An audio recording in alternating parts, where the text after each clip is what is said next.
আসসালামু আলাইকুম everyone, welcome back to my channel Rodela's dream.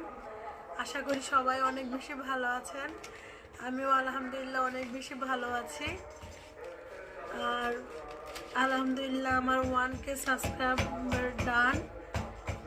সবাই আমার জন্য দোয়া করবেন। আপনারা না থাকলে আমি এত দূর আসতে পারতাম না।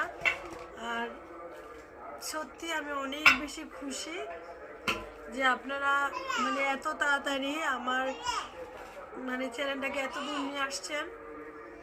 সবাইকে অনেক বেশি ধন্যবাদ, অনেক বেশি কৃতজ্ঞতা জানাই। সবাই অনেক অনেক বেশি ভালো থাকবেন। আপনারা সবাই আমার পাশে থাকবেন। আপনারা না পাশে থাকলে আমি আসলে পারবো না। তো আজকে আলহামদুলিল্লাহ 1K আমরা সেলিব্রেশন করলাম। আমি তো অনেক বেশি হ্যাপি। সবাই ভালো থাকবেন। সবাইকে আল্লাহ হাফেজ।